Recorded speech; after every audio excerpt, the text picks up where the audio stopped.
I was standing in the shower when I saw it. A tiny red light, blinking, behind the air vent. I wrapped a towel around myself and climbed onto the toilet to get a closer look. It was a camera, pointed directly at the shower. Someone had been watching me. This is the story of the worst weekend of my life, and why I'll never stay in an Airbnb again.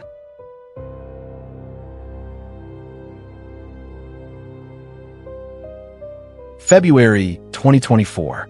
I needed a break. Work had been brutal, 12-hour days, constant deadlines, zero time to breathe. So I booked a long weekend in Asheville, North Carolina. 3 nights, solo trip, just me, some hiking trails, and hopefully some peace.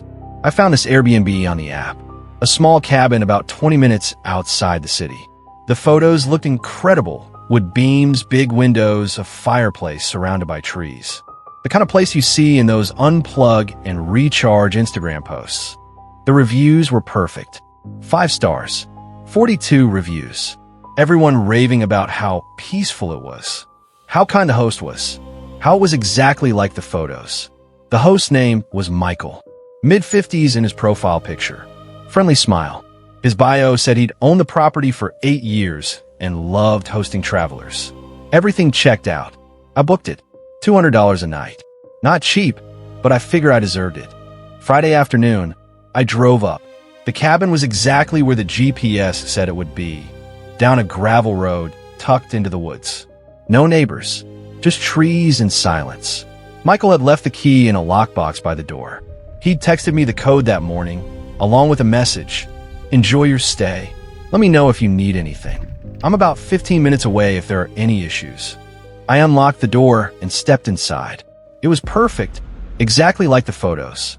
Wood floors, exposed beams, a leather couch facing a stone fireplace, big windows looking out at the forest, a small kitchen with everything I'd need. Upstairs, a loft bedroom with a queen bed and thick blankets. The bathroom was downstairs, rustic but clean, white subway tiles, a rainfall showerhead, fluffy towels folded on a wooden shelf. I unpacked, made myself dinner, built a fire, sat on the couch with a beer and watched the sun go down through the trees. It felt like exactly what I needed. I slept well that first night, better than I had in months. Saturday morning, I went hiking, spent the day on the trails. Came back around 5, sweaty and exhausted. I grabbed a towel and headed to the bathroom. That's when everything changed. I turned on the shower, let the water heat up. Steam started filling the bathroom. I stepped under the water and closed my eyes. My muscles were sore from hiking. The hot water felt incredible. Then I opened my eyes, and I saw it, a tiny red dot, blinking, in the air vent above the shower.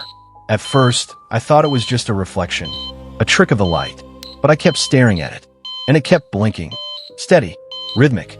My stomach dropped. I turned off the water, stood there dripping, heart pounding. I climbed onto the edge of the bathtub to get closer. The vent was about 7 feet up near the ceiling. I could barely reach it. I pulled my phone out. I'd left it on the sink and turned on the flashlight, shined it into the vent, and there it was, a small black camera, lens pointed directly down, at the shower, at the toilet, at everything. The red light blinked again. It was recording. I felt like I was going to throw up. I grabbed my towel, wrapped it around myself. My hands were shaking so badly I could barely hold my phone. I took a photo of the camera, then another, zoomed in as much as I could. Then I backed out of the bathroom, grabbed my clothes from upstairs, got dressed as fast as I could. My mind was racing. How long had it been there? Had it been recording me the whole time? Last night, when I showered, this morning, I felt violated, exposed, like someone had seen every private moment I'd had in the last 24 hours. I pulled up Michael's contact on my phone. My first instinct was to call him, to ask him what the hell this was. But then I stopped. What if Michael was the one who put it there? What if he was watching right now?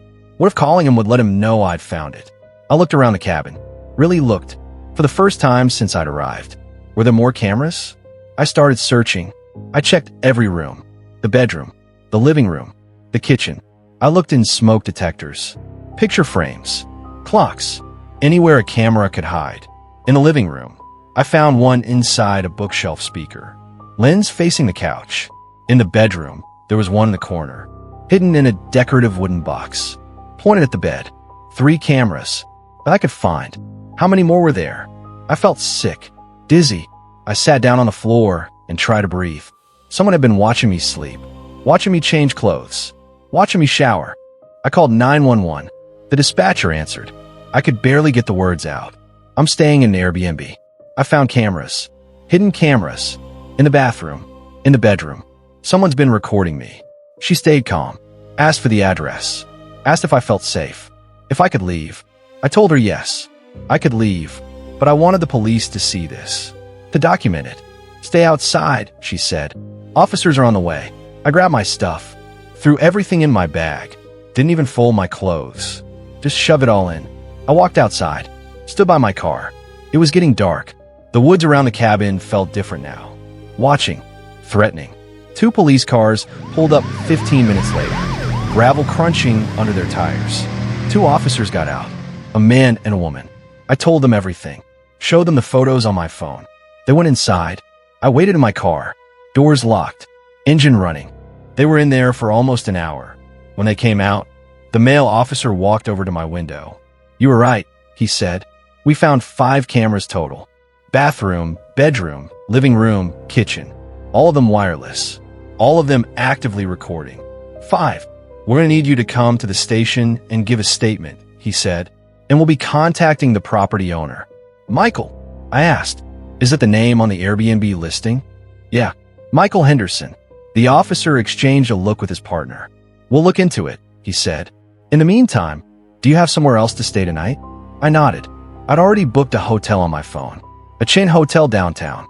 The kind with front desk staff and security cameras and other people around.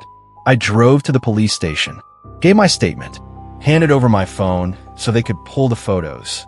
The detective told me they'd be getting a warrant to search the rest of the property, to seize the cameras, to pull the footage. How long has this been going on? I asked. We don't know yet, she said. But based on the setup, this wasn't recent. These cameras were professionally installed. Hidden well. Someone knew what they were doing. I felt my skin crawl. What about other guests? I asked. Other people who stayed there? We'll be looking into that, she said. 3 days later, the detective called me. We executed the warrant, she said. We found a hard drive in the crawl space under the cabin. I didn't say anything. I couldn't. There were hundreds of video files, she continued, dating back 3 years. Dozens of different people, all guests who'd stayed at the property. Hundreds. 3 years. Dozens of people. We've identified the property owner, she said. Michael Henderson. We've issued a warrant for his arrest. He's been charged with multiple counts of voyeurism and unlawful surveillance. Where is he? I asked. We don't know yet. He's not at his listed address. We're actively searching. He was gone. The man who'd watched me shower, who'd recorded me sleeping, who'd violated me, and God knows how many other people. He was out there somewhere. I couldn't eat for days. Couldn't sleep. Every time I closed my eyes, I saw that blinking red light. Airbnb refunded my money, removed the listing, sent me a message apologizing for this unfortunate incident. Unfortunate incident. Like I'd gotten a dirty towel or a broken coffee maker. Not like I'd been secretly recorded in the most private moments of my life. The detective told me they were contacting everyone who'd stayed at the property in the last 3 years. 47 people. Men, women, couples, families. All of them had been recorded without their knowledge. Michael Henderson was arrested 2 weeks later. They found him in Tennessee, staying at a motel under a fake name. When they searched his laptop, they found more footage. Not just from the Airbnb, from other properties he'd rented. Short-term rentals, vacation homes. He'd been doing this for years. He's currently awaiting trial. Multiple charges, facing up to 20 years in prison. But here's what keeps me up at night. How many other Airbnbs have cameras like this? How many other hosts are doing the same thing? The detective told me this is more common than people think. Hidden cameras in rentals, in bathrooms, in bedrooms. And most of the time, guests never find them. I got lucky. I happened to see that red light. Most cameras don't even have visible indicators anymore. I don't stay in Airbnbs anymore. I don't care how good the reviews are, how nice the photos look, how cheap the price is. Because I learned something that weekend. When you book a stranger's property, you're trusting them with your privacy. your safety, your dignity. And sometimes that trust is the most dangerous thing you can give. I still think about those 47 other people, the ones who stayed there before me. After me, do they know they were recorded? Have the police reached all of them? Are they lying awake at night like I am, wondering what was captured? Where those videos ended up? I'll never know. But I know this. That blinking red light changed everything. And I'll spend the rest of my life checking air vents, smoke detectors, picture frames, looking for cameras. Because now I know they're out there, watching,